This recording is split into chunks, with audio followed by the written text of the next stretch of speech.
What's going on, guys? Hey, Joe, can you hear me? I sure can.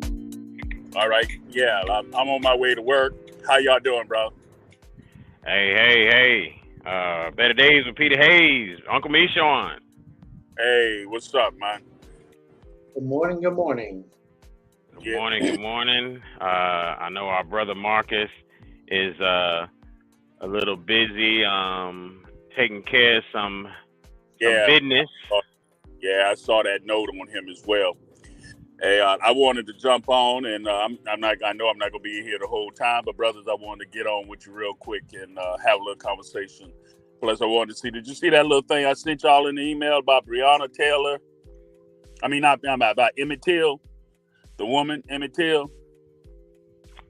She's now in a Kentucky home, elderly home, trying to seek sympathy and trying to say, you know, everybody tries to always she's old and this that. Listen up, I don't give a flip. I mean, I don't. You know, we are such a compassionate people, brother. Oh yeah, I know. We are such a compassionate people. We forgive But people don't everybody. show us no compassion. People don't show us no compassion the other way. Let us have done that to anybody, a young, innocent European male, and done the same exact thing. Man, look. OJ ain't gonna get no sympathy on his deathbed when he decides to tell the truth. He ain't getting no sympathy. You know, it's just amazing how that works, man. But it's just we all of us in America have created. Oh, this. she's 80 years old, suffering from cancer. She's on her deathbed. Her butt need to be brought. We need some justice for Emmett Till's family and for descendants of American slaves. I don't give a flip. Put her in jail. Lock her up. Throw away the key. Well, look, we got a great, fantastic show for you guys today. We are talking about our title of today's show is 5 Seconds Later in the Life of Breonna Taylor. Truth be told. 5 seconds later. Why do we say 5 seconds? Better days with Peter Hayes. Well, they say the whole incident with Breonna Taylor took about 5 seconds from, Absolutely. yep, 5 seconds. That's a short amount of time in a lifespan, but in her life and her situation, that was almost like eternity, right? Oh, absolutely. I'm sure that went all in slow motion um, that night. I'm sure it all was in. So let me see what let's see. Hashtag what is El Patah talking about now? That's a whole hashtag right there. He said, "Can't be seriously." He's talking in Michorn language there. He says, "Can't be seriously." What uh, is he talking I don't about? know. He just I don't know. That's what I'm saying. I'm hoping he's going to elaborate. I'm saying You yeah. know, I mean, what is he talking about? I mean, I don't know. am I wrong? I don't know. I don't know. Maybe he's just saying that to the actual news of this lady and people trying to show her some remorse. I think that would be more in line Oh, okay. with what he would be thinking. I Yeah, believe. You know. I think so too. I can't believe Avatar is on the Yeah. reverse side of what I'm No, saying, man. I can't I believe couldn't imagine him being on the reverse side of it. I couldn't imagine him being on the reverse side of it. But it. either way, real quick, current events today. You're talking about the flooding in eastern Kentucky. Right. Do y'all remember? Well, I mean, not remember, but yesterday, I took a picture of the news report. I was standing at the mechanic shop, and I was talking to the mechanic. He has a TV up on the wall, and I seen that our guy was here. And I didn't see any lip by the end of his ear. So it looked like it was the real Biden. It wasn't someone with a mask on. Oh yeah. He was here. Yeah, he was here. Yeah, he was Yeah. here. So Yeah, he stumbled in. He stumbled in. He stumbled it's in. it's it's funny. My mechanic, he said, yeah, he's here a little bit too much if you ask me. So he's been in Kentucky too much. You know. Hey, Tiandra Washington, good morning, and again, El Patah, shout out to you. Good morning, brother. Um, but yeah, it's interesting that he was here. We had the flooding in eastern Kentucky, and Anthony Davis actually donated $350,000 to the fund for that. So that's good Congratulations stuff to that, there. man. Hey, man, we don't see enough of that from our what we call gladiators or people that we lift up and people that we elevate and everything that comes from our community that offering back some funds back in our community. Now that's huge, man. That's Now, huge. now, now, for those that don't know, which one of y'all, Better Days, Peter Hayes, you want to tell us who Anthony Davis is? Yeah, well, of course, Anthony Davis was played for the University of Kentucky, was the National Player of the Year, led them to a national championship, and he was the first pick in the draft.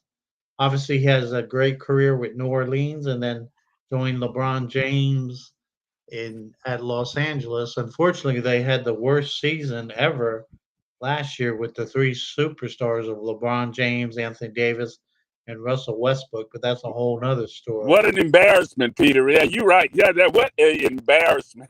Yeah, those guys are each making 40, 45 million a year, and they won about one third of their games. So, but that's a sports story. That's something, it's kind of interesting. The players and people in general want to get paid a lot of money when they do good, but what happens when they struggle? Right.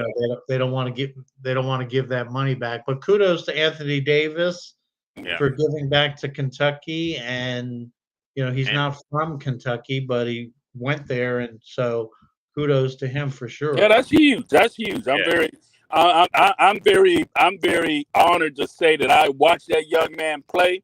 I see how he developed. I've seen what he came into and everything. And I'm not even a sports person and everything, but to know that he gave back after he got his kudos, as you say, his flowers. You know, he's got his flowers and everything. He had enough insight, enough in him, or enough compassion to give some flowers back. Would you say that's right, Joe? Oh, absolutely, absolutely. And when you really think about it, then you know, he's he had the wherewithal to do that. You know, it's going to be a great tax write-off for him. So why not? You know, why not?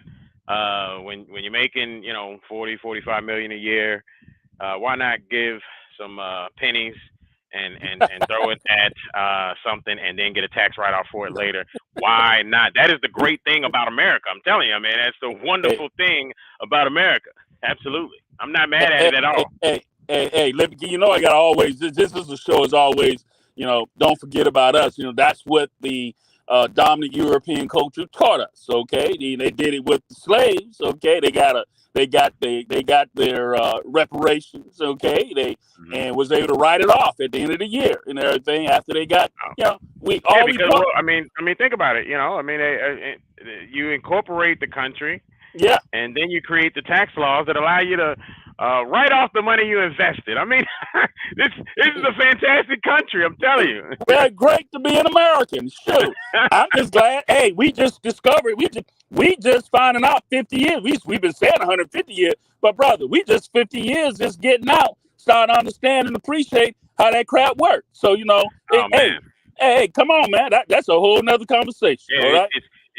It's really, you know, I would beg to say, okay, so, and this is something people need to remember to think about. It's only been 150 years outside of slavery. Some of y'all got nanas right now that are 80 years old, 90 years old. You just celebrated your passing of your nana, yeah, 102 at 102 years old, and it only was 48 years before that we were free. Yes. So she had a dad, a mother that came from slavery. Yes. Hey, I mean, think about that. That is absolutely, when you really think about it, it's absolute. I mean, it's mind-blowing when you think about that. So when you really think about that, it's been 150 years since slavery. So you know, we hadn't 150 years since slavery. So you know. We're still evolving, right? Let's talk about it. Our men wasn't allowed to walk around with they couldn't allow their nuts to drop. Okay, they couldn't speak their truth. Still getting what did you say, Michon? They're still getting called boy. But still called boy. Okay, they weren't allowed to speak their truth. Okay, they had to walk around invisible and silent so they could stay alive. Okay, that's the men. And now we able to drop it like we need to hot. And you got people uncomfortable because now we can drop it like we want to drop it. And you know what? There's no repercussion for how the hell we feel right now. And it ain't a damn thing we can be said what we speaking our truth. And bruh. I mean, I'm just trying to get people to understand this. Just envision this. I'm thinking about your nana. Okay, 102 years ago, 102 years old. She just passed this year. So that means that 48 years before that, slavery was in full-fledged. It was in full-fledged and quote-unquote ended. So think about that. That means that her dad, her mom, were roughly around 48 years old when she was born. Thank you. And they were considered not human. Yeah, and they were considered not human. So she grew up. Yes. Still watching the perpetual nonsense of boy and all this crap that was thrown at them. You know, even still 50 years later. You know, all this crap. So she's grown up watching that. And then let's think about it. It's only been maybe you know what, maybe 75 years since we're talking about maybe not getting called boy, let's see, 60. Not So being no, able, so not they be, talking about maybe not 40, able to walk through the front 60 door. years maybe, Yeah, 60, 70 years where it started to make sense that okay, maybe we shouldn't call him boy no more. And then only within the last maybe 20 years, Uncle Sean, only within the last maybe 20 years, Better Days with Peter Hayes, that our demographics of people had even is thinking about politics and right, really right, starting to learn and understand right. politics. So think about it. It's only been 150 years. My God. My God. Leonard Walker, how you doing there, brother? I'm good. Fantastic. Hey, I believe we're waiting on our guest, attorney Ramon. Is it Raymond or Ramon? Y'all know? Ramon. Ramon McGee. Okay.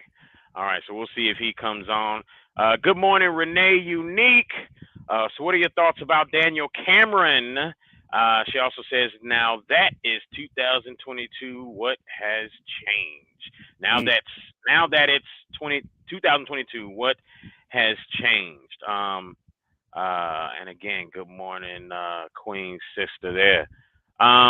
She's always, she's social media queen, taking care of business in Louisville, doing a lot of stuff, man. Shout out to her. Absolutely. Keeping the music scene and on tap.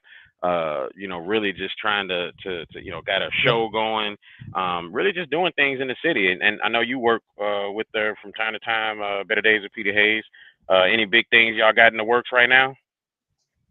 No, I mean, people are trying to get back to school. I guess the other issue since we're talking about current events, the big news, the first time in history, former president of the United States was raided by the FBI. Isn't that crazy? Thank you for bringing it up, Peter. Oh man. And this is gonna answer. This might answer Renee Unique's question about what are your thoughts about Daniel Cameron. Yeah, right. But I don't agree with that raid. I think did they raid anybody for the white what was it called? The what was that Nixon scandal? Watergate. Did they raid anybody there? No, they did. Nope. No, I think no. What about Hillary Benghazi? Benghazi. Okay, those soldiers that were killed under her watch and everything. Not only on her watch. Did she get raided? What happened? Did anything happen?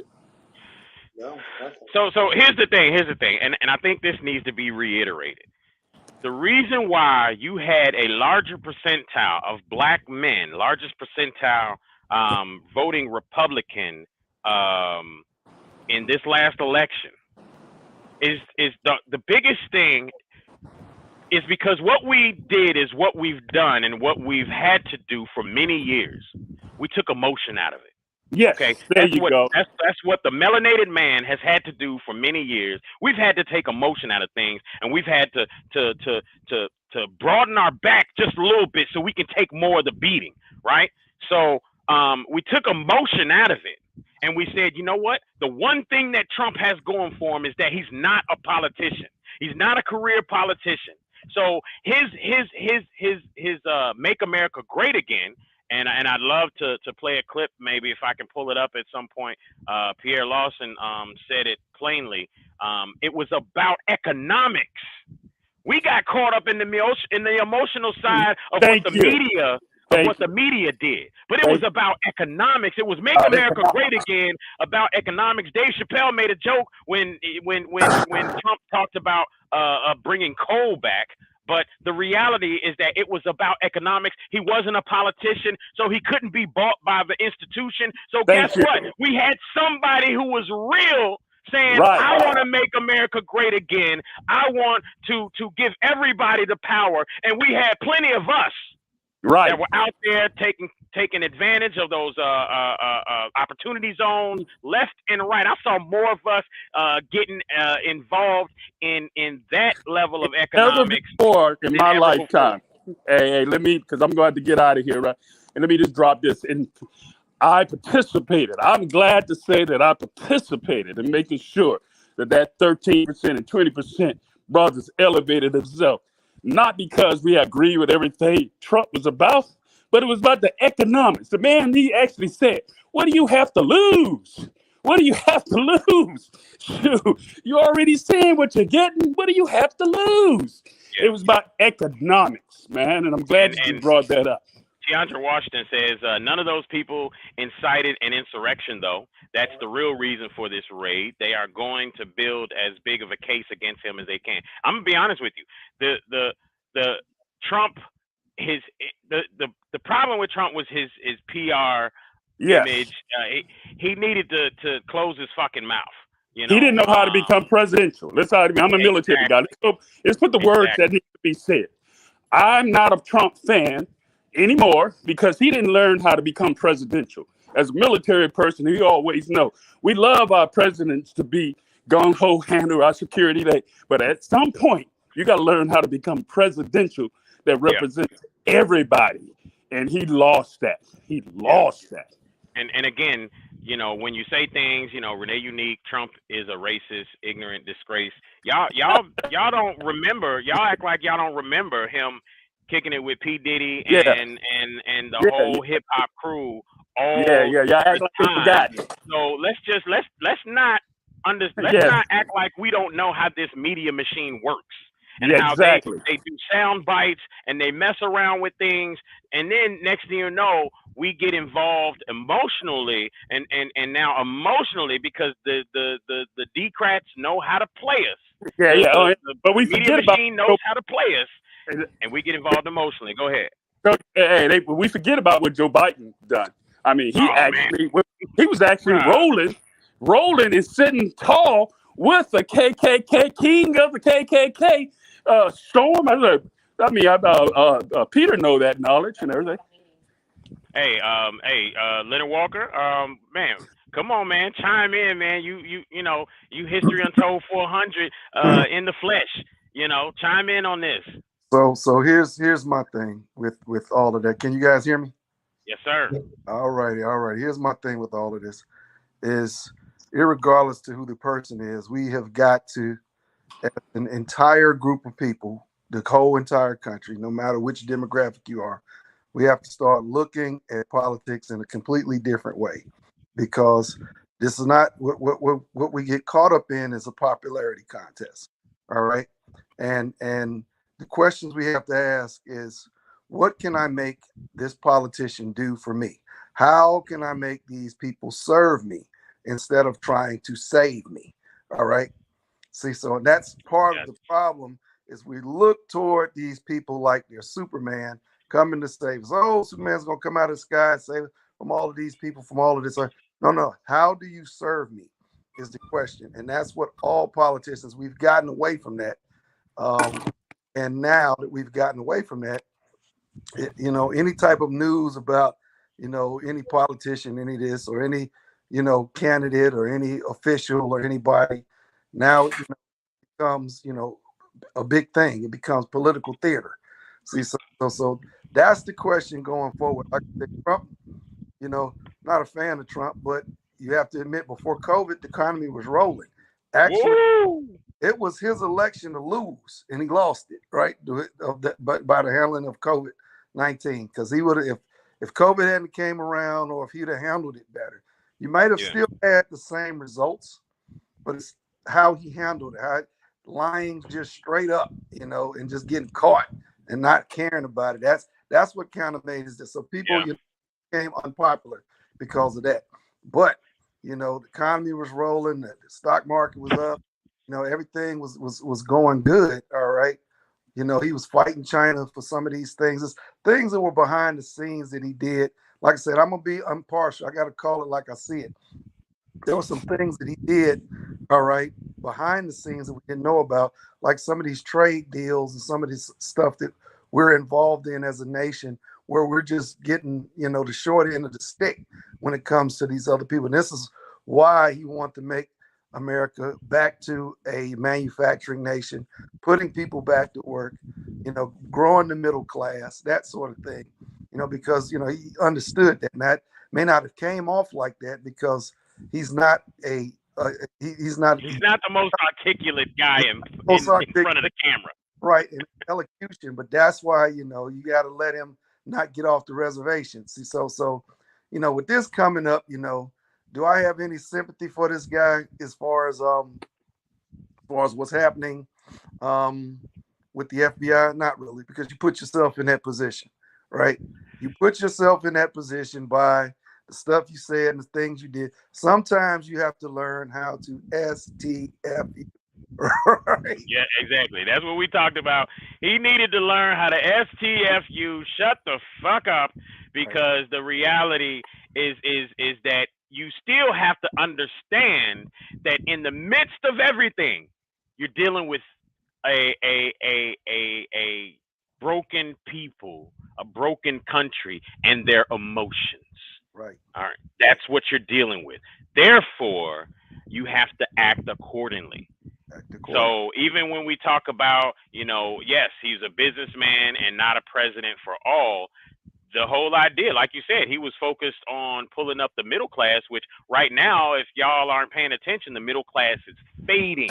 Yep. Okay, so what we're having right now is we're dealing with the situation to where now we're talking about the haves and the have-nots.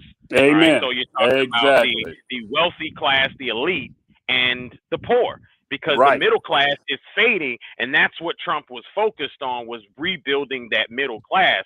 So we are losing that. We were losing it before he came into office. We're still now losing it. We're back there again, losing it. You want to know what it looks like to have the haves and have-nots? Well, I tell you what. My family's Jamaican, so when I say I full carry that though, so I hear that. So go to Jamaica and get outside of the tourist area. Yeah. Go to Jamaica, get outside of the tourist area, and guess what? You'll see what the haves and the have-nots look like. Oh, no, Joe, hold up now. Bro, I just came back from Miami. You ain't got to go all the way to Jamaica. Misha, I'm about to say the same thing, bro. No. Let me get in here before you... Miami. No, let me get in here before I got to go. You don't have to go all the way to Jamaica. No.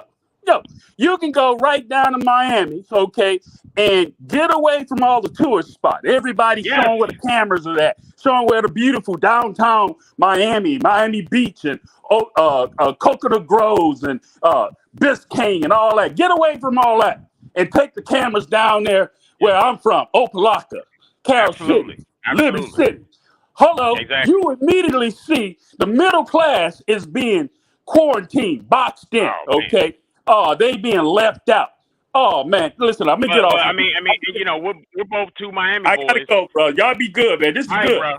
All right, bro. So you're talking to two Miami boys, with me and Uncle Michon, and he not even doing that justice. Where he went to in Miami recently, you talking about his family down in Overtown, right? So Liberty City, Liberty City, Overtown. Bruh, in Jamaica, you got people climbing telephone poles, stealing power in order to connect it to their home. You can go right down to Miami and see the same thing.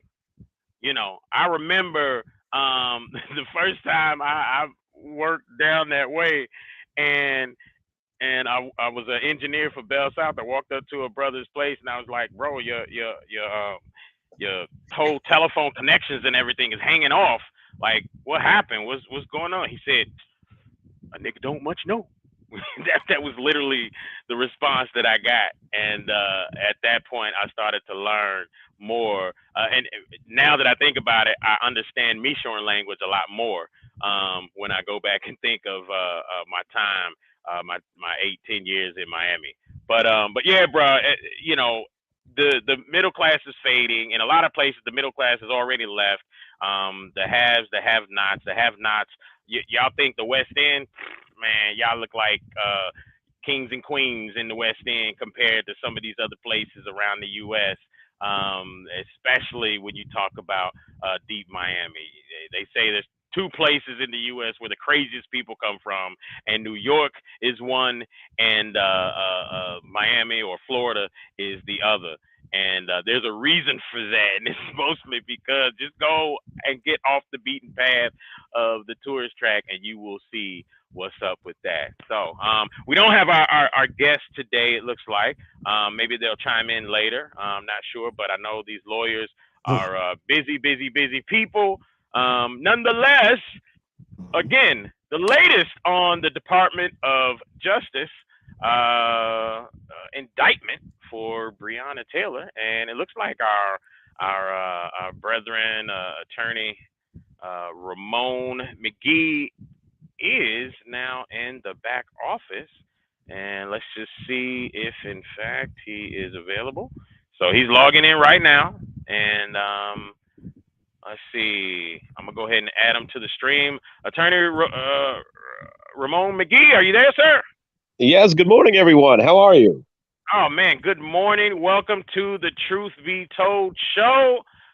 We appreciate you chiming in and just kind of help us disseminate some of this information here as we talk about the latest on the Department of Justice indictment. Yes.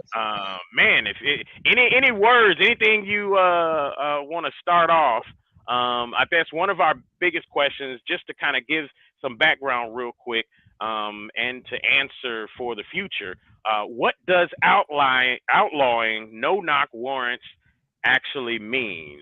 That's our underlying question there, just the same. And then search warrant task force. I believe there's something going on with that as well. So if you can kind of elaborate on the new Department of Justice indictment and tell us what this all means. Well, I tell you, it's actually a great place to start dealing with the no-knock warrants, because that's kind of the foundation for everything that's happening, both with the Attorney General's search warrant task force and certainly with the new DOJ indictment against the officers involved in the Breonna Taylor incident. In terms of the no-knock warrant, what outlawing those means essentially is that officers will do what many of us in the community, in the legal community, and certainly in the political action communities have said, is to notify citizens when you're actually going to execute a warrant. It's nothing more than a notification process. When the officers arrive at the location for the search, they have to try and let people who are present at the search know that there are officers present and that they have authority to come and execute a warrant. Now, you would think that that would be something that would be routine, that it would be expected, that you'd notify people that you have the presence of law enforcement, and that law enforcement is going to do something as invasive as a search, whether that's a residence or a business or whatever the location of the search. But that hasn't always been the case. And in the situation with Breonna Taylor, you saw that it resulted in very tragic circumstances. It was a situation where the officers had been authorized to enter under a no-knock provision. There is some dispute between the officers, certainly, and members of the community as to whether or not they announced themselves. But whatever the circumstances, it resulted in private citizens using force against police officers returning force, and it resulted in the death of someone who was present at the scene, who, but for the lack of notification, would probably be alive today. So that's really the basis for the no-knock, is to say, let's let citizens know what's going on and give everybody an opportunity to cooperate with law enforcement. Absolutely. So when we look at that, do you think that there's any chance of actual guilty findings here? I do, and it's kind of an unfortunate situation, because you've got a contest between officers who had sought previous judicial authority to go and execute a warrant. They did. They went through the process. They got a judge to review the affidavit in support of the search warrants. A judge authorized it, and the officers acted in reliance on that judicial authority. Okay, that's the process, right? You go to a judge, get the warrant signed, and you go out and execute the search. Well, you have that contrasted with the rights of private citizens. to privacy in their homes. And the idea that if we're going to work with our government, and our law enforcement is the most clear and direct example of governmental authority. If we're going to work with our government, then what we want is a good relationship that allows both parties to have their authority respected. In the case of the federal indictment, what you have now is a question of whether or not the victims, and since it is a criminal action, I'll refer to them as victims, whether the victims of the police conduct had their constitutional rights infringed as a result of the conduct of the police. So you got a real contest right now of values. Are you going to give the government the authority to act on the warrants that are issued, or are you going to protect the privacy interests of individual citizens and put some limitations on what the government can do? In this particular criminal case, there is a question of whether or not the officers actually went through and secured the information that they needed before approaching a judge to get authority to go into the home. And that's where you've got the real possibility of a conviction here. If the federal jury believes that those officers either fabricated or exaggerated information in that affidavit, they can convict. And in fact, in many cases will. Wow. Okay. All right. So as we look at this, then this looks like justice, right? It is the opportunity for justice. It is. And what we're going to see right now is where the community places its primary interests. And by that, I mean this. The community depends on law enforcement for safety and protection. But we also have a right that to expect that as individual citizens, we're going to be free from unwarranted and unreasonable government intrusions into our lives. Given the current climate in Metro Louisville, we're going to see a contest of ideas now. We're going to see where the community places its primary values. Is it on the need to feel safe and secure and have our government protect us? Or is it the expression of individual rights and individual liberties? Right now, it's unclear. We're in the middle of a real ideological fight, folks. We're debating everything from the right of women to control their own reproductive rights to the ability for us to hold government officials accountable. So there's a real contest of ideas here. And honestly, I can't tell you how this case will come out, because it's not going to be based on the evidence. It's going to be based on how the community feels about the need to express itself within the larger community, and what message we want to send to our government. And I don't know what that message will be. So do you believe that do you believe that the protesting, as we're talking about messages being sent out to the outer community, one thing we always say here on this show is that if the ADOS community, American Descendants of Slaves, or if the melanated community could focus on getting itself together and be that great community for each other, then we can be, that makes it better for the community at large. So did the protesting help or hurt, and will future protesting in the midst of this trial and case help or hurt? Well, I think it's a mixed bag in the Taylor case, and I'll be candid with you, because I've been a critic early on about much of the response that the ADOS community provided to this case. Historically, our community has been at the forefront of social protests. It is what got us through the Reconstruction era and the Jim Crow era. And even up to the present day, still dealing with some of the distinction and differences in the way that our community is treated. So we've been at the forefront of protest. But what I think has happened in the Taylor case is that we have to be really careful about who we're going to rally around and who we're going to hold up as a victim of unwarranted government action. We got to be real clear on what role we think those individuals played in the incident that is leading to the protest. So the protests themselves were good in a way that they highlighted the fact that there is still concern among the community, the melanated community, about our relationship with the police and the government. It's always a good thing to put that on the table and talk about it because it's always been a historic problem for us. But if we're going to spend that social currency, we better do it on those individuals whose behavior and conduct is above reproach, because it is too easy to completely dismiss the entire movement if you can criticize the person that you're holding up at the forefront of the movement. So I think it's a mixed bag. I think it was helpful that we had the protest, but again, I think we got to be real careful about who we're holding out as martyrs. Absolutely. You know, you're providing some very well needed insight, because social currency, that should be a term that all of us focus on understanding what that means, because one of the things about the melanated community is our passion. You know, we tend to and I think that there's a media machine out there that knows and understands that passion, and they will whip us into action in a sense. That was actually kind of dope to use that word, whip us into action. You're right. They whip us into action, and we will jump out there, and we will get out there and before all the facts are in, start protesting.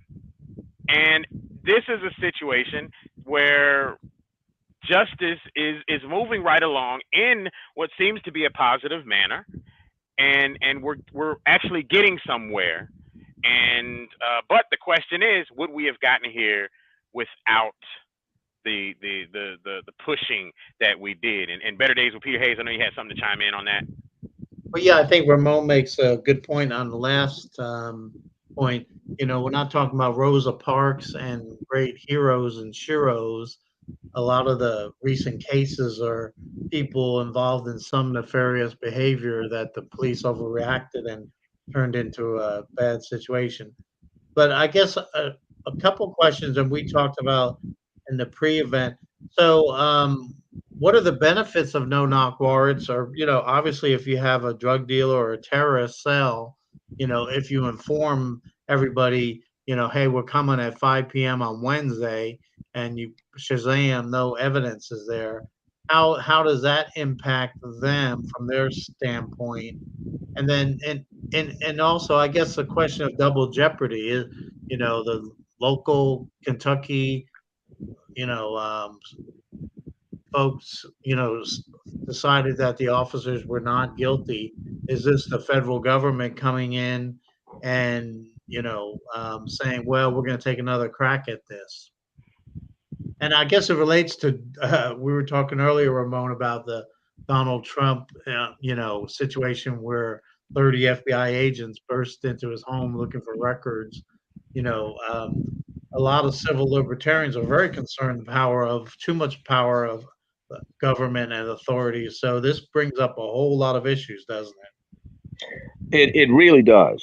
I will tell you that in terms of the question of double jeopardy, which I think is the easiest one to resolve, we've seen historically where the federal government has come in where the states have failed to act to protect the rights of some of the marginalized community. We know this as blacks better than anybody, that you deal with situations where the white community that are entrenched in power in particular communities simply will not hold themselves accountable to the things that are done to the members of our community. Well, that's where the Fed government has come in the past and said, okay, we will come in and prosecute for civil rights violations where the state failed to act on criminal actions that are brought against evildoers. In those rare instances where they'll actually prosecute them under state law. Well, that may not be the situation with Taylor. In this case, they brought criminal actions against at least one of the officers that was involved in the execution of the search warrant. That was Officer Hankinson. That officer went through a criminal process, and a jury determined that that officer was not guilty of the particular crime on which he was indicted. So it wasn't a situation where they didn't go through a review process to determine whether or not a crime had been committed. In this case, the federal government has come in and they brought a different type of charge. So you don't have the double jeopardy implications because they're not trying the officers for the same offense that they were tried under Kentucky law. Even though the arise out of the same situation and the same set of facts, you have different criminal statutes that are at play. So double jeopardy in and of itself won't apply here. They're not, the federal government is not trying to prosecute them under state want endangerment laws. They're prosecuting them for violation of federal civil rights. So we won't have the issue of whether there's double jeopardy in this case. You will have the question, however, of whether or not we're running into an area where you have unchecked federal authority and the exercise of federal power. It's interesting that you guys talk about the execution of the warrant at former President Trump's Mar-a-Lago estate. Well, you know, if you remember, the execution of that warrant followed almost 2 years of requests for information to be returned back to the federal government before the federal authorities exercised the execution of the search warrant. So it was a situation where the former president had taken some information which is protected under federal law, things that should not have been removed from either the government archives or the office of the White House, and had taken those to a private residence. That's what Mar-a-Lago is. It's not a governmental building. And there had been almost 2 years of requests for the former president to return that vital information. And I think now with the the prescience of the January 6th hearings, we're starting to understand how important that evidence was. And certainly the former president understood it at the time. So the government had asked the president and his attorneys to return that information for the better part of 2 years before they went and executed a warrant. So I don't know that we're having a situation where you have governmental overreach, because certainly there was no question that the former president could have complied before they had to go to the extent of getting a warrant and executing it. So it's not a stormtrooper scenario is what I'm getting at. Supposedly they had gotten already 15 boxes of stuff back from them. Why didn't they do the same process? I mean, anyway, we'll find out more and more, because it is definitely first time in history that has ever happened. And the FBI has had a bad track record the last couple of years. It seems on both sides they get more of a political weaponization of our intelligence agency and law enforcement, which is very dangerous for our country. And that's where people need to really look at it. Take the emotion out, take the fact that you didn't like Trump out, and just look at it from that standpoint and say, okay, is this what we want? Because if they can weaponize it for this situation, which is unprecedented, and they can weaponize it for any situation, and you don't ever want to be caught on that other side with it being weaponized against you. So, Joe, I think that's accurate that it could be weaponized, but we talked about this being the first time in history, but I believe it's also the first time in history where a former president removed documents from the place where they were supposed to be. And so all the presidents take classified material.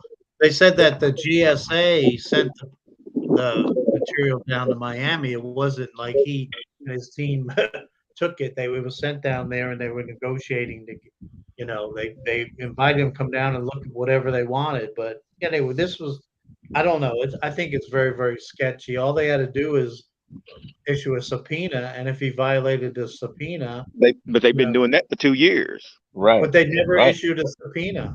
They've done that for 2 years, and he's ignored them all, just like they all have. So they never, Marcus. They never issued a subpoena. Peter. They've asked him to bring him back. He ignored the other subpoenas. What made you think he would honor that one? But that's not even why we. But that's not even why we're here today, right?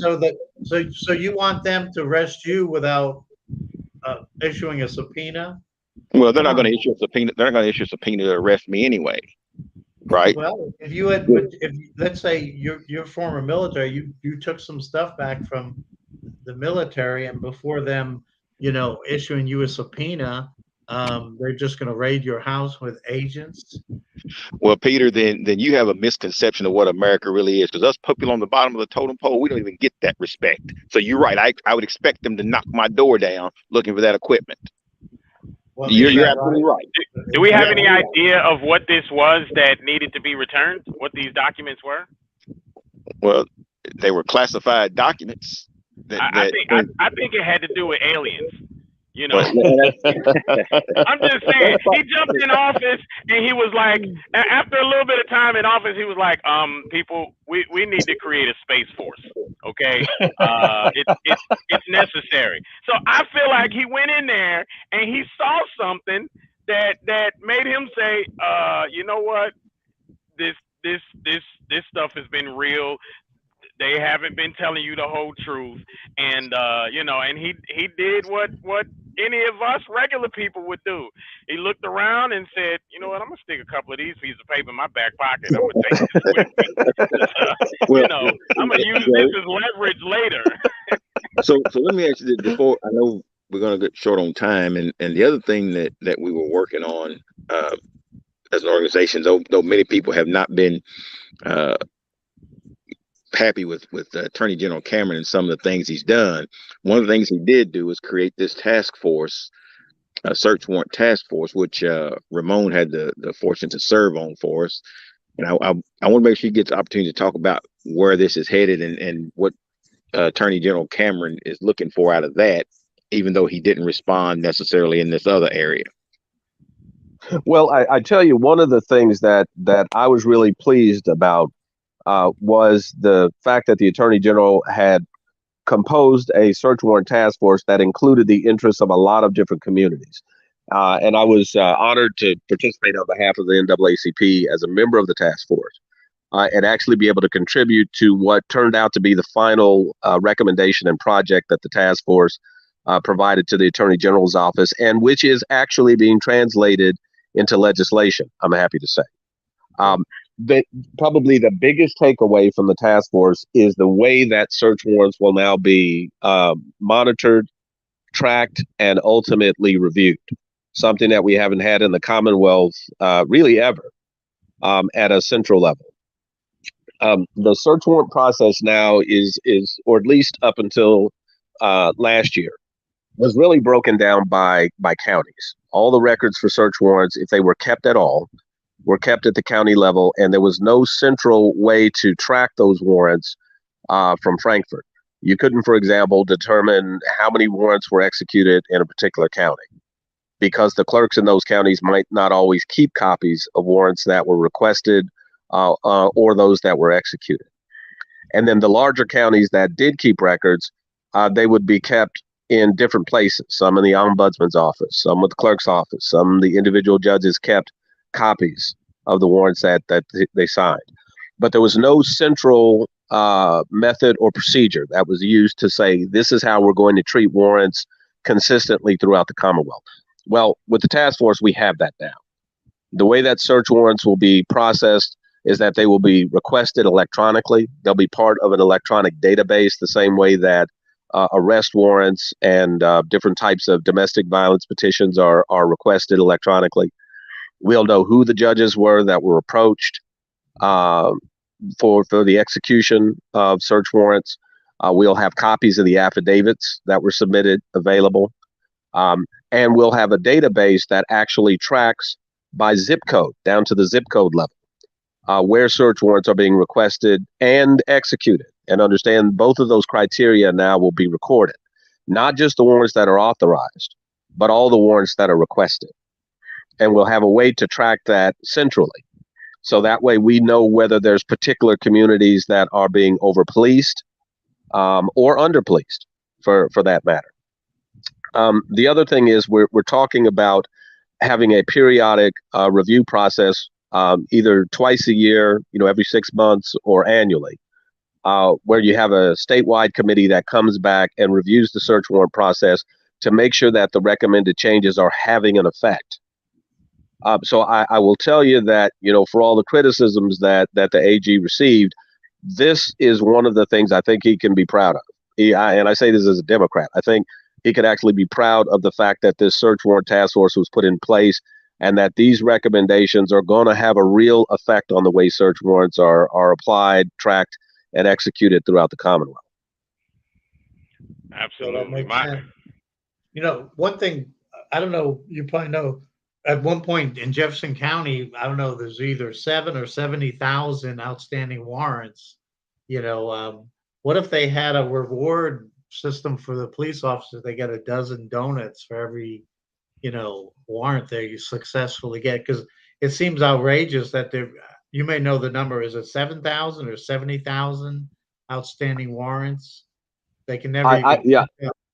Yeah, I can tell you, I don't know the specific number, but when you looked at on an annual basis, the number of warrants that had not been executed, like, for example, you go to court and you find out that your client has a warrant, it was numbering 2,500 to 3,000 a year. Yeah. In Jefferson County alone. I think the number was 7,000 still. Obviously, there's just like any system. I do think overall, since we're a constitutional republic, not a democracy, we should err on the support of limiting government, intrusion upon citizens. That's one thing unique about America, was that we're trying, the ideal is that we're trying to keep government from infringing upon the constitutional rights of the individuals, rather, other countries where they elevate the role of government and the citizens are kind of a second thought. Well, yeah, I would agree, but tell that to the better than 0.5% of our population that effectively lost the right to control their reproductive rights. Right? We can talk about, the limited government that we profess versus what happens in actual practice. So part of my job is actually trying to keep the government at bay. So I get what you're saying. I just wish I saw that in reality. Well, I think the reproductive rights or abortion is a totally different issue. I mean, doing away with Roe Wade, they just kicked it back to the states. Well, that's false. That's false, and Kansas proved that. That's.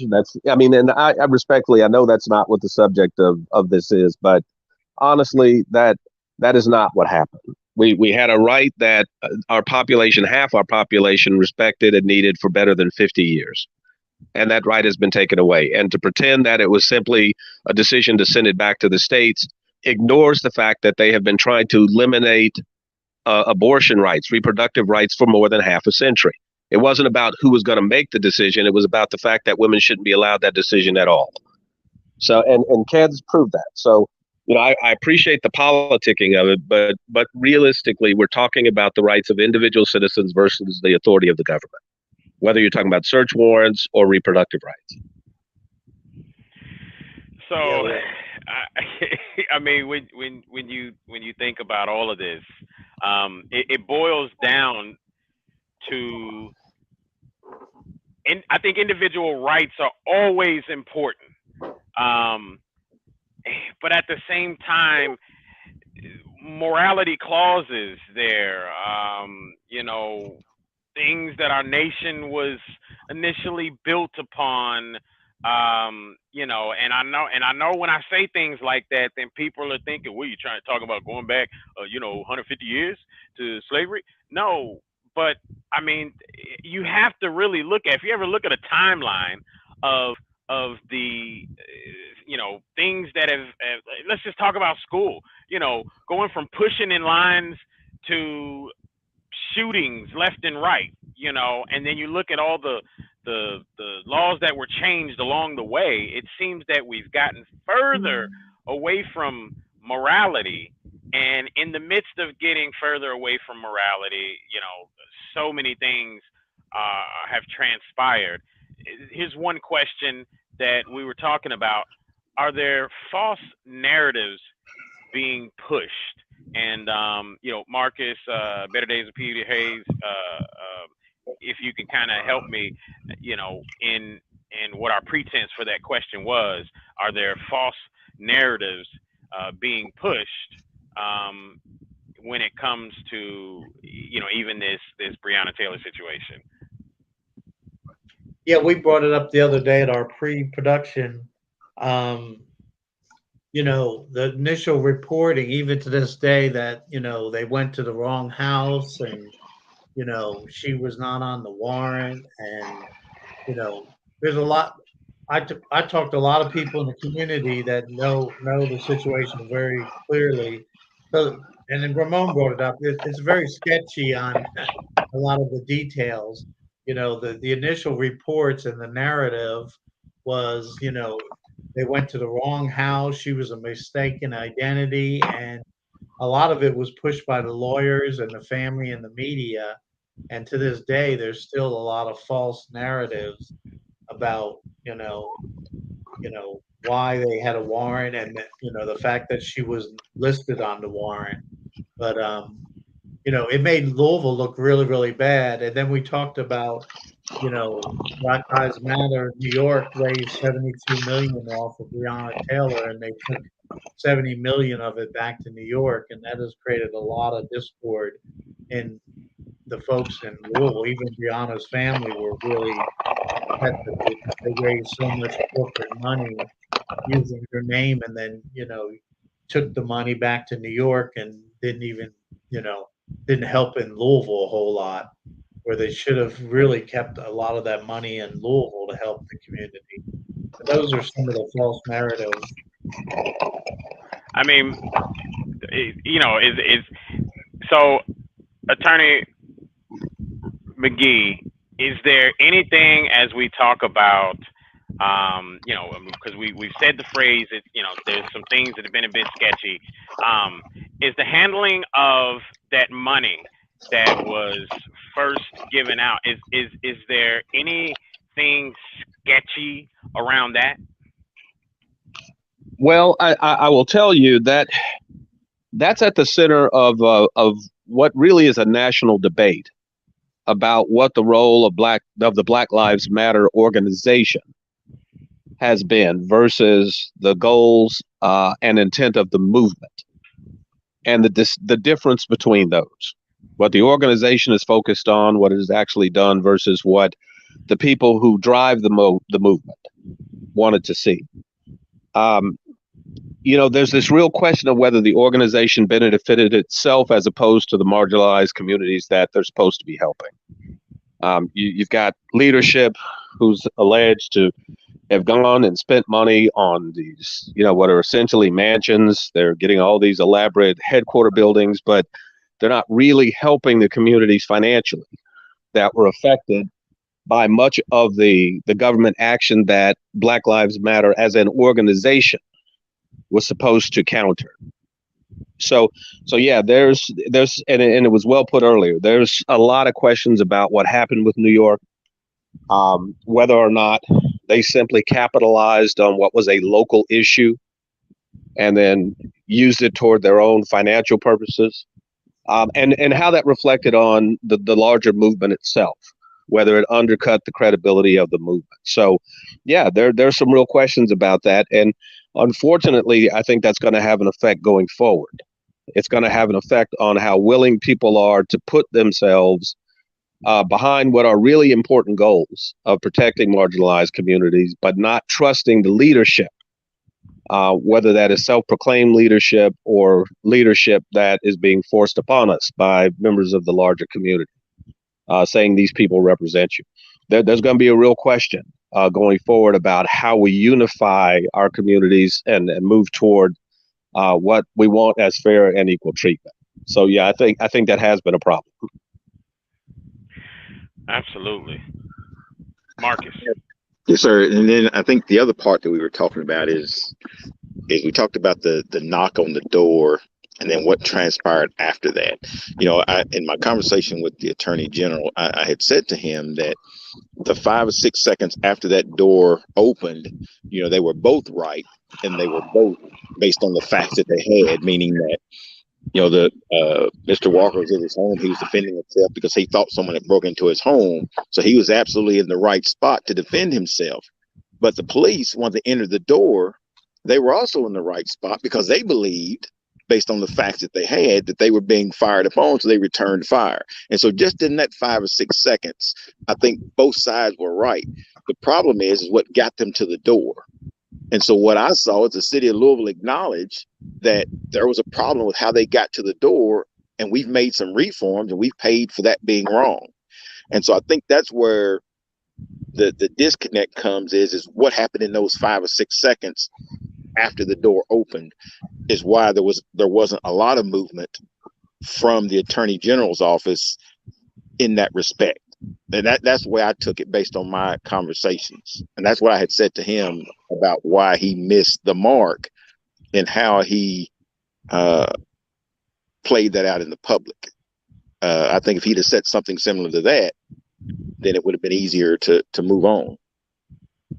Yeah, and as a follow-up, Attorney McGee, we talked about why did the city of Louisville and Mayor Fisher and you as an attorney, before they went to the grand jury, he settled for $12 million. And you probably heard some of the scuttlebutt in the community. There's a lot of talk that there was some nefarious behavior that the attorney, Ben Crump, and his team were going to expose if they went to trial.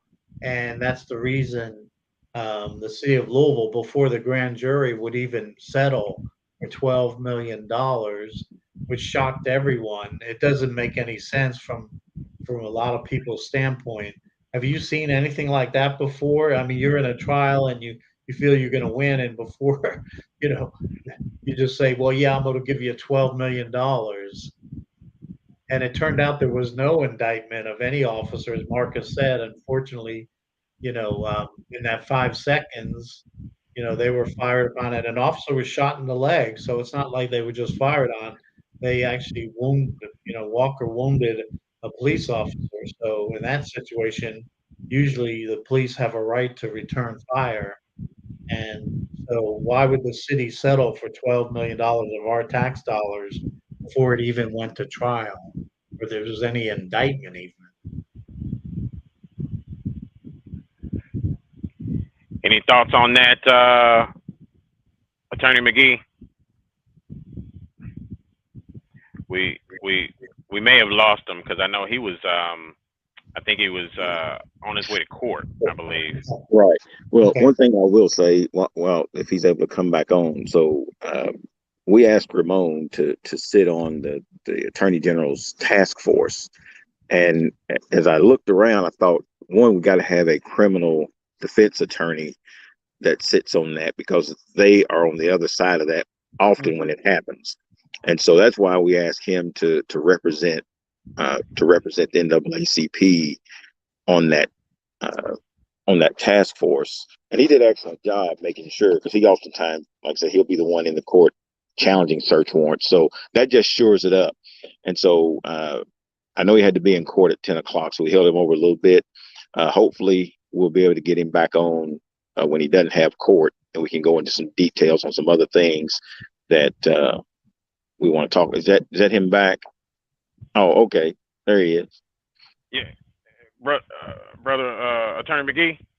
Oh, yes, I'm here now. Can you hear me?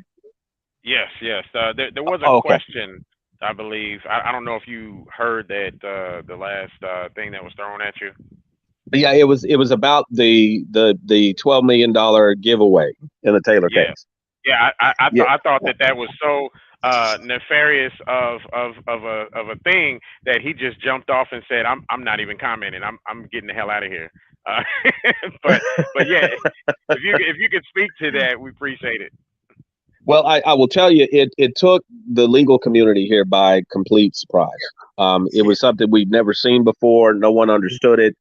It was a judgment whose size and brevity just took the community completely by surprise. And, I will tell you, being a resident, especially of the West End of Louisville, that giveaway had more to do with the fact that the city was looking at being burned to the ground than it did anything having to do with alleged nefarious information on the mayor and others. It was simply a situation where the mayor knew he had to act quickly. and the judgment had to be large enough to placate the community. I should say certain portions of the community. Literally, when you walked up the west end of Louisville and downtown Louisville, they had completely boarded up. Justice, though? Isn't it mob justice? Well, that's what it was. And, you know, I hate to say that, but when you're looking at entire sections of your community that are boarded up and all these business owners putting out, we support Black Lives Matter when they probably had never heard of it before on their businesses, right? That tells you something. Yeah. Right. And again, it was a situation, not to put too fine a point on it, where the police were executing a search warrant on someone who was connected with a larger drug operation. Breonna Taylor, no offense here, but she was somebody who had been supporting Glover's drug activity in the local community for years. Yes. For years. And the day that they executed the warrant, remember, Walker shot at a police officer and injured a police officer before the police started returning fire. So it wasn't a situation.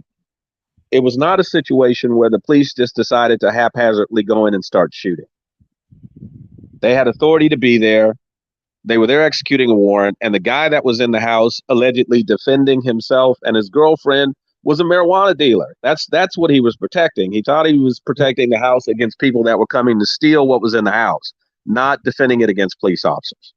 So you kind of have to back up and understand what actually happened, and then you can get a better perspective on why that $12 million verdict was crazy. Yeah, and didn't he also think, I heard his testimony was that he thought it was Jamarcus Glover breaking in to steal his pot or whatever. Right, that it was other dealers coming in. It wasn't a situation where they questioned that it might be the police executing a warrant. So, you know, this is part of what we were talking about when I say we have to be really careful who we rally around. Yeah.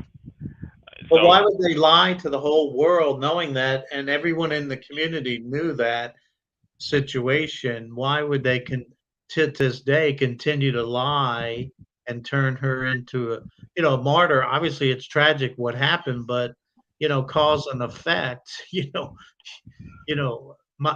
we've been saying on previous shows, the message to young ladies should be careful who you're hanging around with. You hang around with drug dealers and gangbangers, you could be a victim of collateral damage. That's a powerful message, should have gone out and should go out, but yet, it's glossed over. And, the other issue too is, where was the racism of all this? The whole nation, this was a racial attack. Was there any evidence that it was racial based? There may have been some, we'll see what the DOJ finds out about them lying or misleading information, but no one's shown any one aspect of any racism involved. Well, to the extent that race was a factor, it was not a factor in terms of Breonna Taylor's individual apartment. There was real evidence that connected that apartment to drug activity. That's just a fact. People can believe it or not, but the evidence was there. Okay. If there was a racial aspect to it, it was the program that generated the warrants in the first place. And this was something that Sam Aguiar in his lawsuit really keyed on. It was how what they called the Russell Neighborhood Development Project, or the Russell Area Development Project, impacted the homes of people that lived in the marginalized community. And it was an entire question of whether it was really gentrification that was being sponsored at the city hall level. This idea that they would go in and gentrify entire neighborhoods, push out the people who had lived in those neighborhoods, and use local law enforcement to do it.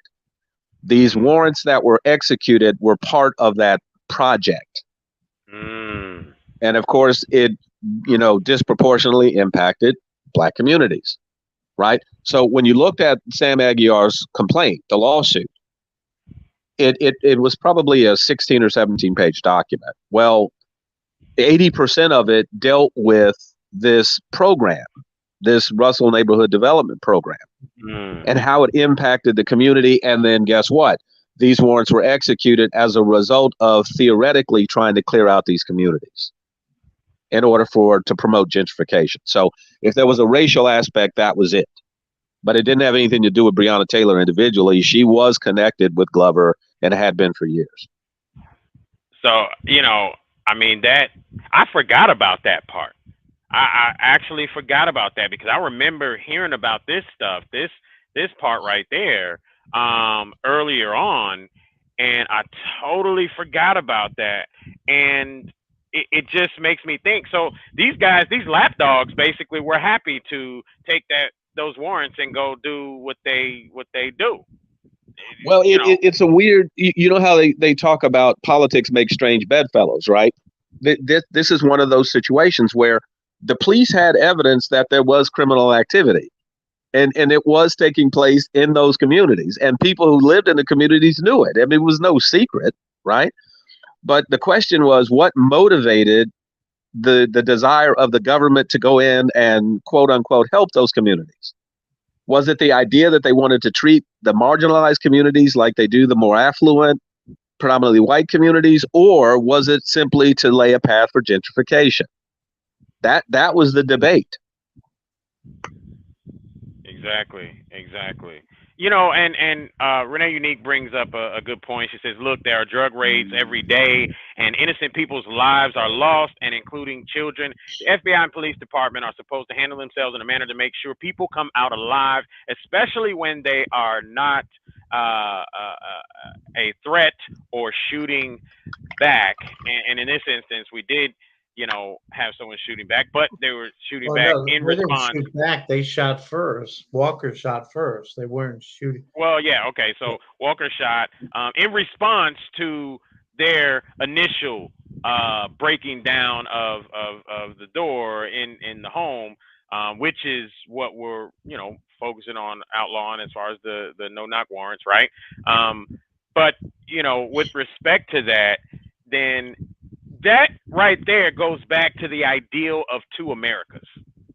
Again, there is a different way, and we've all seen video footage. We've all seen it. If you're a very well-rounded person, you probably have friends on both sides of the railroad tracks and have seen it act and seen it happen. How there is a difference in how people with melanated skin is treated versus others. Now, I am not one that accepts the idea of racism within my circle. Donald Trump part of the melanated community?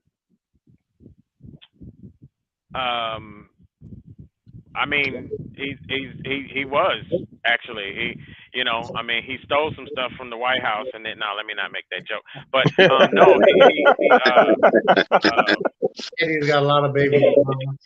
no, I mean, he hung out with all the hip hop heads and everything way before the fact. I mean, yeah, I'm saying but nonetheless, I'm just saying there is to it. Yes, Peter, we have these one-offs, we have these instances and things of that nature. I personally don't accept racism in my circle. Therefore, even the couple incidences that I've either posted about or went live about, like when I was in Oklahoma, getting stopped driving this Beamer back from California that I bought.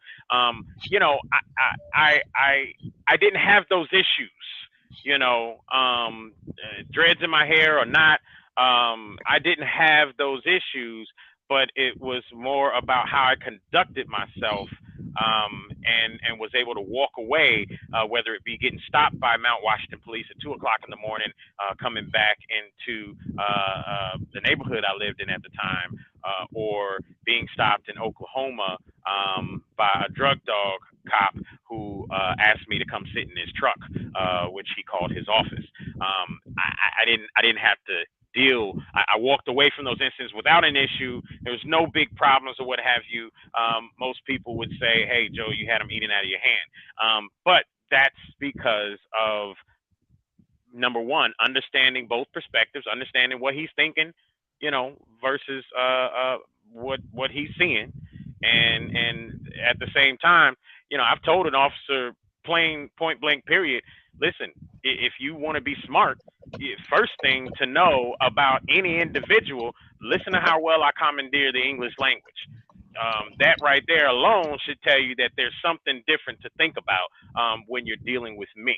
And regardless of any of that, there is still, yet and still, two Americas. And if you open yourself up to that, then I believe more so than not, you will encounter those issues.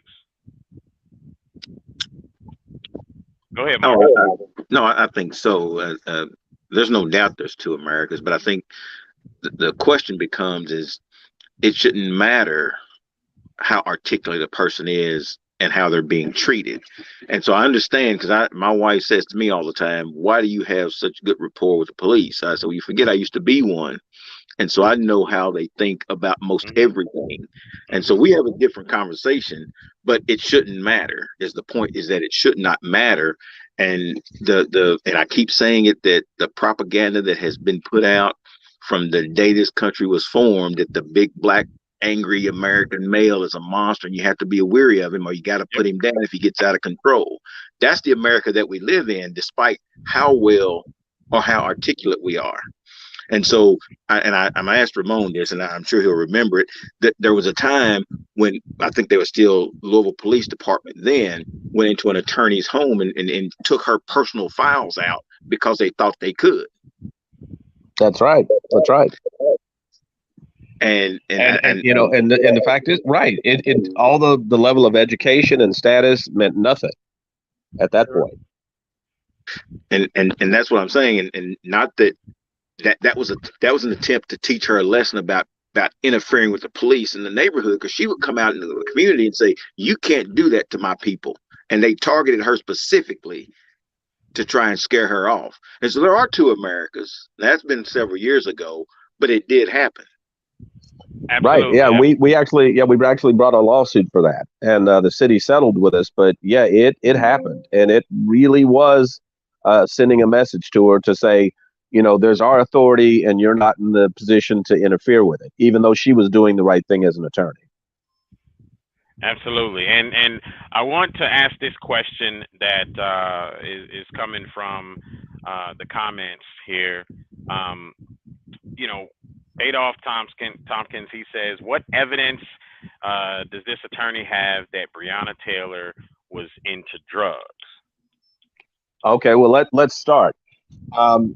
Back in 2015 or 2016, there was a shooting that took place where the police found a body in a vehicle. The person that had been shot was the brother of a lieutenant that had worked in the organization that Glover maintained. So he was the brother of one of his drug lieutenants. The person who rented that car was Breonna Taylor. She had rented that car. Flash forward to Jamarcus Glover being prosecuted for multiple drug cases, both possession and trafficking, when his property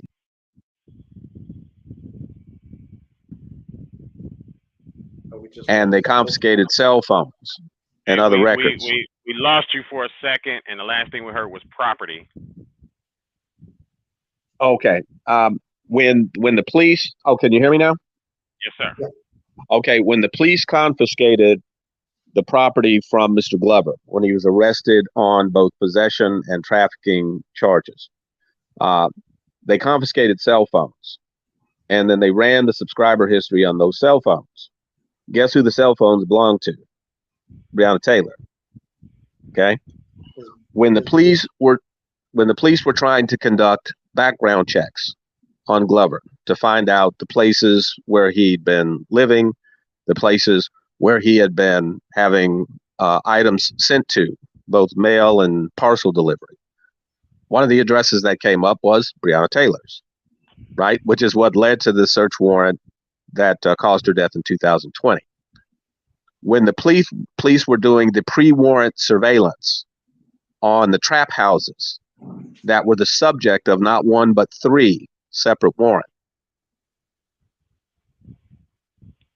So basically what we're talking about here, and you know, and we did address this earlier. Regardless, Omni et cetera says, regardless if Breonna was involved with the wrong people, and she was, the officers illegally acquired the warrant, which led to her death. Absolutely, and there's no question about that. I think that you know, Well, in the no, beginning. there's Joe. When Well, you no, there say is a question about that. that, yeah, Okay. I mean, come on, you can't say there's no question Oh, about it. okay. All right. So okay, let's go back to what was said earlier, I mean, a and this was judge, really where I was going. Is that Joe, a she judge, guilty by association, beyond the shadow of a doubt, right? Because nonetheless, even if you say okay, she rented the car, she didn't know what anybody was going to do with it.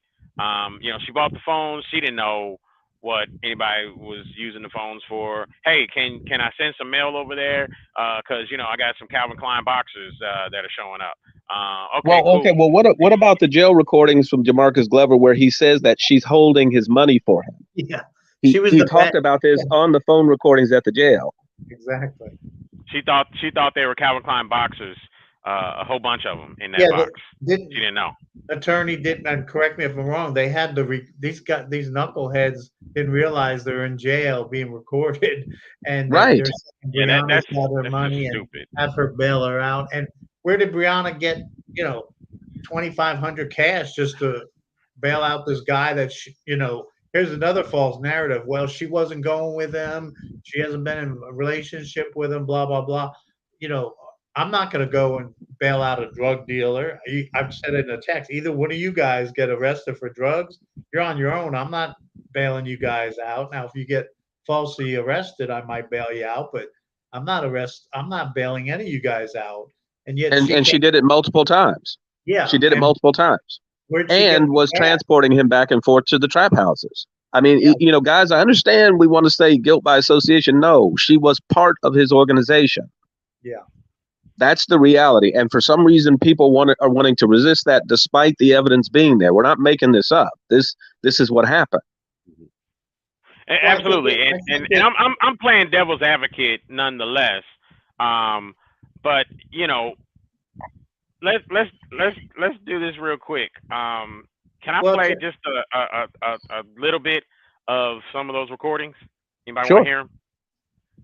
This is exposed Breonna Taylor's Jamarcus Glover jailhouse recordings with girlfriend Kiera Bradley, and we'll listen to it's 15 minutes long, but we'll listen to just a little bit of it, and see what you guys think as we and listen I think in. there was attorney. Tell me if I'm wrong. I think there was another gal that was part of the Treasury, also.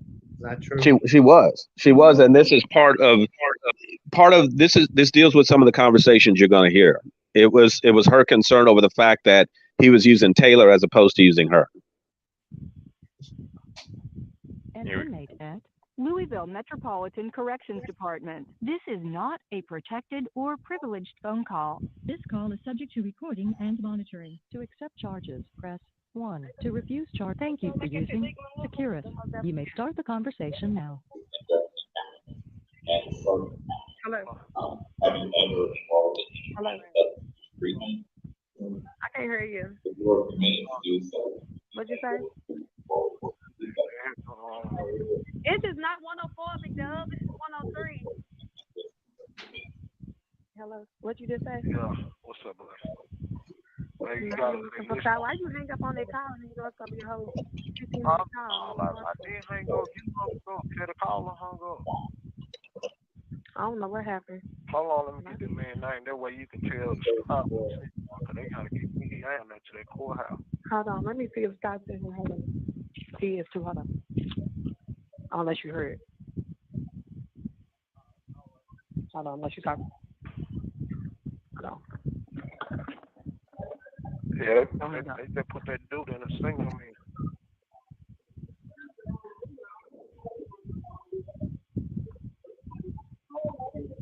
Hear me? Kiera. Don't hang up so you can talk to Scott, but I can't hear you till my ear, so hold on.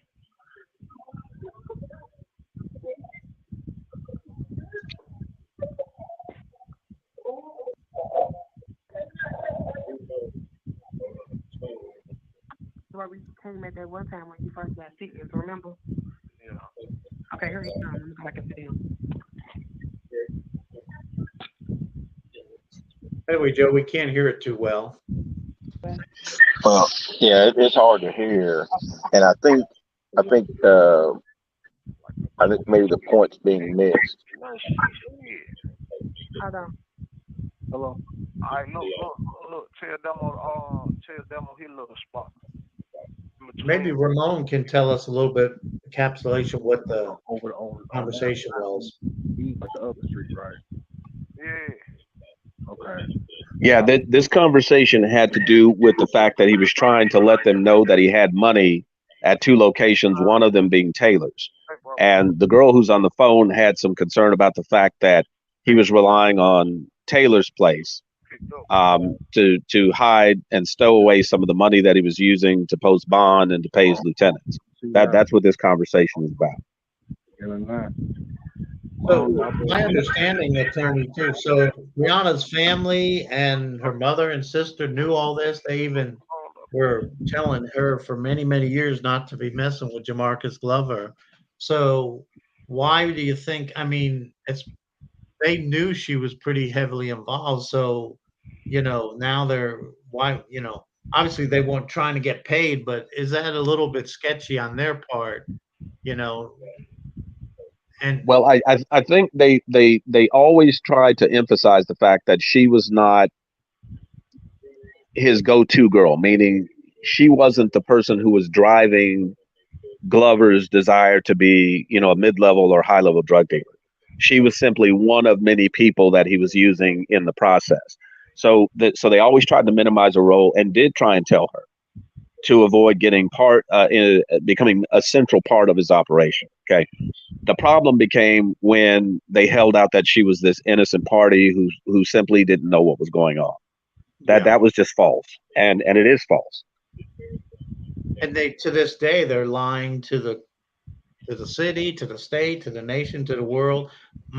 The reason it gets me pissed off is, I got relatives in Japan, and they all looking sideways at Louisville for that very reason. Because the narrative is that totally innocent woman who was helping fight COVID patients, was racially attacked by police officers and blah, blah, blah. And it turns out none of that is true. And it's tragic that she got shot. But, if Kenneth Walker hadn't shot the police officer, none of this would have happened. And, yeah, it's cause and effect, and it doesn't justify her it's a tragedy, but when you play with fire you have a good chance of getting burned, and that should Well, be the message to young well, ladies. right. Well, that's Don't what I meant about spending the social currency wisely. That, Yeah, yeah, you can certainly rally around a victim, but you better make sure they're a victim before you do that. And Taylor's family, they got caught up in a narrative. So they yeah. had no reason to say anything other than that, because that was the popular conception. And that was strategic, right? But who spread that conception? The lawyers, the I mean, media? it would make sense that that's strategic, though. I mean, you gotta, if I'm an attorney and I'm defending this, I've got to figure out a way to minimize the negative whatever about my client, right? Yeah, but why would the media, like you said, this stuff is well known, what attorney McGee is talking about. This has been this has been well known for many, many years now. And so our city was torn up to pieces. Like you said, the damage will probably never come back. Louisville still downtown is struggling. And they knew all this, but they were afraid because of the mob justice, just like the mayor was afraid of the mob justice, and that's not a good, that's not a good thing to do, to just give in to mob justice. Well, I think it's a little bit more complicated than just saying mob justice. I mean, normally, and this is the first time that they haven't victimized a person, right? When Michael Brown was killed in St. Louis, the first thing they did was talk about his past. And so maybe they learned some lessons. Maybe they learned some lessons from Michael Brown and all those other folks who they immediately tried to make the villain, even though they were the victim. And so maybe they hesitated not to make that same mistake. And so you can't just say that it was mob justice. Maybe the media learned just a little bit. There wasn't anything about any or maybe that mob justice that surrounded that $12 million also put a little bit in the hands of the media machine locally. Yeah, it was you could say that just the same, And here's another big thing, because I talked to a lot of reporters. A lot of the rioters were from Antifa and Black Lives Matter from out of town, and they flew them in and housed them in hotels, and they knew those were some of the biggest instigators that were throwing rocks at the police. And they even said, that one reporter said, these Antifa people, who are mostly European American, they weren't African American, they would be about 10 rows deep behind the front. Yeah, absolutely. And then they threw rocks, and then they'd run away, and they were hoping the police would open fire or shoot someone out of anger. And they were they did that very strategically, and they all knew about it, but they wouldn't report on it. They just who's the day that you're talking about they wouldn't the reporters. Okay, they knew they were there every day filming it, and they knew that these professional How do you know they knew? Well, they saw them throwing the rocks, and they talked to people there and said, there's that Boston coming out of you. They saw them. They saw them. And they were coming from around the country. They weren't Louisville people. Louisville people aren't going to tear up their own city. Now, I agree with that. When they were having the protests here in my hometown, there were a couple of buses that pulled in. Oh yeah, absolutely. And we didn't let them get off the bus. We told them that we didn't need them here, creating some problems where there were none. Not like that. And so we wouldn't let them get off the bus. So those things do happen. I absolutely agree that there are outside agitators that can come and then leave, and you're left with the mess they create. I absolutely believe that's true. And when we're referring to mob justice, when that's being stated, then we're talking about the holding over the potential holding over the city officials' head of information in exchange for that $12 million. Is that what we're referring to when we say that? Because people are asking about that. Yes, Your Honor. I have Mr. Swanigan and Mr. Bradshaw. This man is in court. But Attorney McGee was saying the reason why would the city settle $12 million before it went to the grand jury? Yeah, because they were afraid of further injustice. But and I like Mayor Fisher. He's a friend of mine, personal friend. I like him a whole lot. I always thought he was a great guy. He should have and could have called in the National Guard, which he never did. The first night of the protest, you had two protesters shoot 2-3 other people the first night, not 5 days later. They should have brought in the National Guard, and they could have squelched that whole thing, but they were trying to be politically correct and and blah blah blah, and look what happened. And how I know this too, this is another issue for another show, but they disbanded the Viper unit, the city of Louisville did, which went after these hardcore drug dealers and gangbangers. You know why? Because Black Lives Matter protested and threatened to do riots and stuff, and they caved, and all the police officers were very upset. It's one reason that Chief Conrad, got for the record, Got out of there, because unfortunately Mayor Fisher and his people caved, and because they said, well, you're arresting too many black people, basically, in these units. So they disbanded it, and the police were very upset, and the block watch captains and the people in the neighborhood were very upset.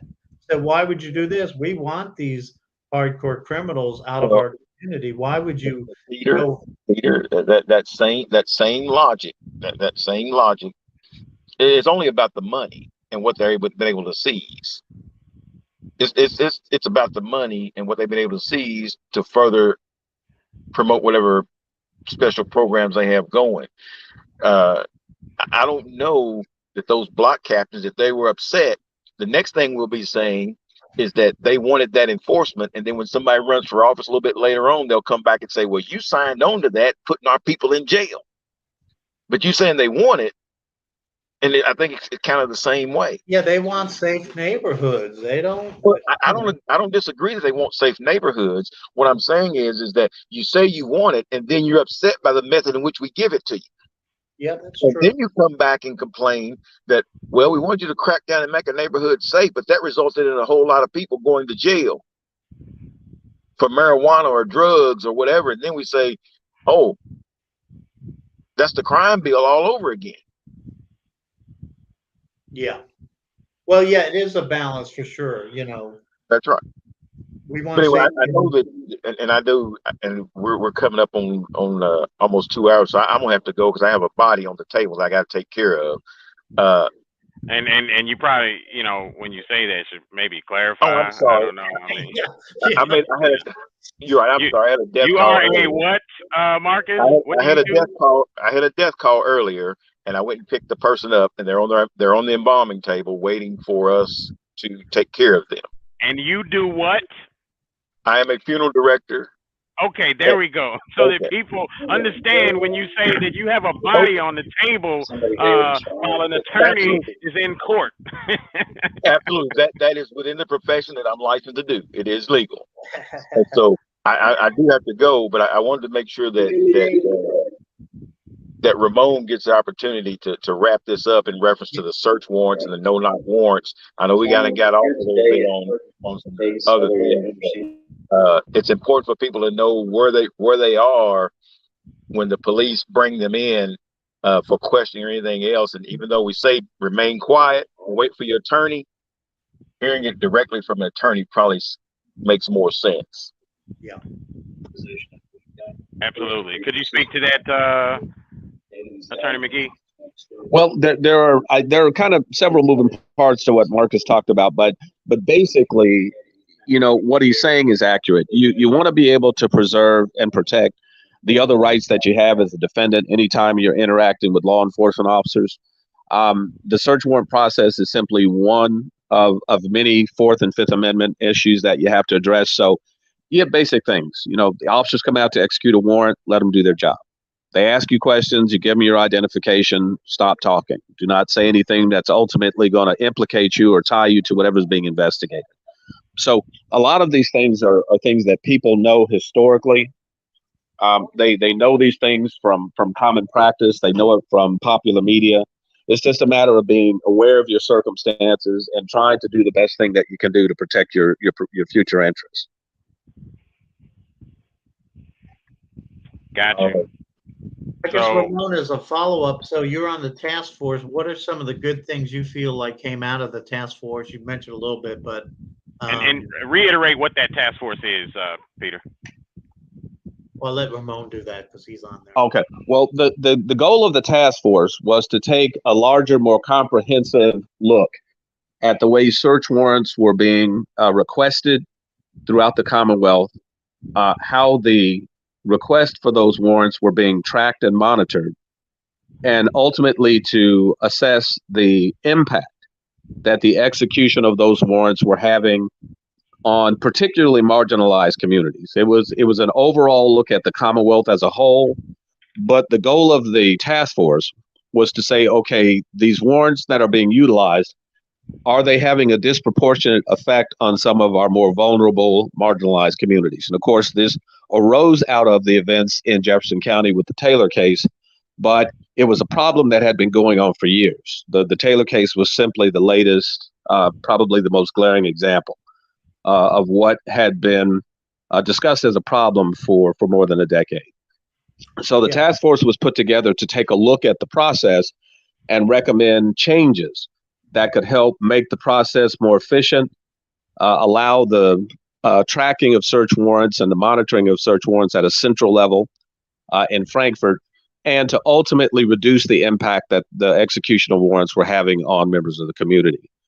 So that was the goal of the task force. In terms of some of the more positive developments, it was what I mentioned earlier. The idea that now we'll have a consolidated database of search warrants that we can monitor from the stage where they are requesting the warrant to which judges are approving those warrants, to how those warrants are executed, to tracking safety concerns during the execution of a search warrant when you have children and elderly present, to ultimately having a periodic review process where we go back and look at how the changes that are being adopted are affecting the ability of law enforcement to do their job as well as protecting those communities. All of those came out of the search warrant task force. And really, Kentucky's ahead of the game in that respect. We're one of the first states to actually adopt this at a comprehensive level. And that came out of the AG's task force, and it was something I was really happy and proud to see. Awesome. One thought I had the other day, Joe and Attorney McGee, was, we have a civilian review board of the police, and I think that's a good step. What about a civilian review board of the judges and the court system? Well, I will tell you that, and I think Marcus can. And the prosecutor, I think some of the controversy with our county attorney O'Connell and the police situation. I'm sure. Yeah, you really talk about messing with a God complex at that point. Right. Because and Marcus can speak to this as former law enforcement. It's one thing when you have citizens who can voice their concerns to law enforcement and say, okay, hey, this is how we're being affected. Can you guys consider this? Right. But it's a whole nother ball game to have untrained civilians telling professionals how to do their job. Well, imagine doing that with judges. Okay, if you think police officers have egos, wait till you get a judge. Okay, so there, the mechanism that we use to control judges' behaviors is elections. That's how you deal with judges that may have exceeded their authority. Is you vote them out of office. Yeah, I served on the Judicial Review Committee for Jefferson County. So I was, involved in right. Judges. But I'm a layman, though. On the other hand, we worked with Chief Justice John Minton, which was awesome. We had 2 Louisville Bar Association appointees, and we had 2 Democrats, 2 Republicans. I was one of the Democrats. But it's good to have lay people too, because otherwise it's a good old boy network, of just police officers or just judges. As judges, I joke we're a nation of the lawyers and by the lawyers and for the lawyers these days. Well, and that goes right back to what we talked about earlier, especially with what Attorney McGee just said.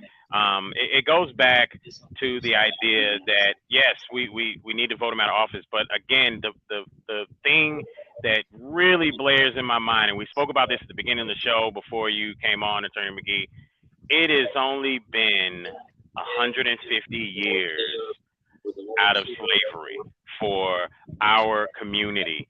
Mishorn just celebrated the homegoing of his grandmother at 102 years old. So that means that 48 years before that, we were just getting out of slavery. So she had mothers, fathers who were just getting out of slavery. So when you talk about the understanding of law, the understanding of politics, how to vote, how to strategically get together, how this stuff even works in your own community, how you vote at a local level to make things better for your community. We're just getting we're just maturing in this country. So we're just now, even within the last, I'd say 20 years, really learning how this stuff affects us. And I've been in on some meetings locally with activists and stuff, and seeing how we're just now starting to really understand how this stuff makes sense to us, and how, yes, what Attorney McGee just said, we definitely, that is how we make our communities better, is when we vote. And that is so important. Real quick, well, honestly, I was gonna say, Attorney McGee, let people know how they can get a hold of you. But to be honest, I Googled him, and if you just Google him, every aspect of social media to his law office and everything will pop up. So if in fact you need a criminal lawyer, then there you go, right there. And if you heard what we all heard today, he sounds like a really, really good one. So, with that in mind, this has been another episode of the Truth Be Told show. I'll step out with a little bit of the audio that I geared up, for that conversation with Jamarcus Glover and girlfriend Kiera Bradley, and then we'll step on out of here. But again, until next week, same place, same time. It is the Truth Be Told show. So Peter, Brother Ramon, Marcus, we appreciate y'all. And Uncle Michorn, who was here in the beginning, we appreciate y'all. And Leonard, yep, we appreciate all of our guests. Leonard, just the same, absolutely. Man, we had a full house today. But all right, y'all, we'll see y'all next week. Nothing but pop-ups. Surprise. Come on, bro. But you could have been straight up forward with me. I was just your girl. Not even 2 months ago. You was just with me. It's just so much. So much. Why you this shit? Listen, you know how fast this shit happened. On my life, dog. I ain't even money all one day, the next day, motherfucker dead, cuz. You ain't know what I'm saying. It ain't even that. It ain't even that. Motherfuckers is posting videos of you and all of it. It's the shit you got going on, bro. It's the shit you got going on. You got so much. It's bitch where she been with you. She's been with you. Since you ain't been over my house. It's bitch the same day you post a picture, I guess she posted a video. You knew it because she said, what's up? She was in the bed with you. That's what I'm saying. You kissing all on her. It's just so embarrassing. Just let me know if you want me to post this $1,000 bond, but the phone's up, I hang up. Just thank you for using Secure.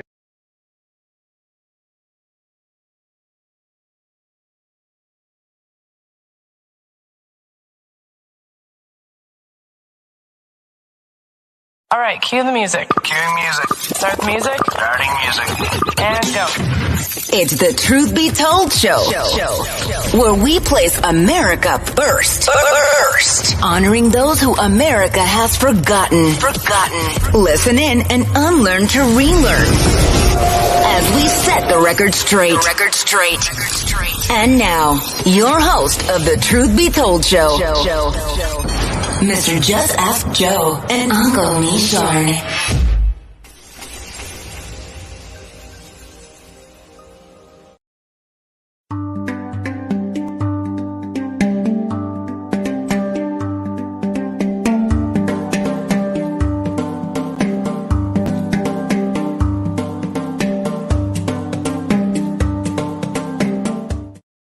Hey folks, check out healthaddywow.net. 100% plant-based herbs and supplements. Whether you're in person or online, use the word tipping for 10% off. Remember, feel better, look great, healthaddywow.net. Remember, healthaddywow.net.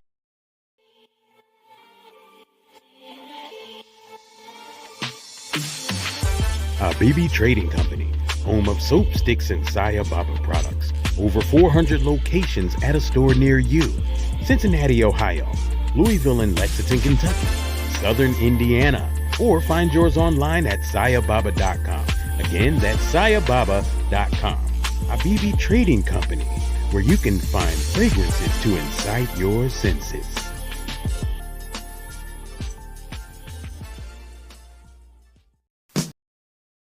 Thank you, Truth Be Told, for allowing God's Lives Matter to be a sponsor. Wearable products, as the purple t-shirt, is bearing witness. Every life created by God has infinite value.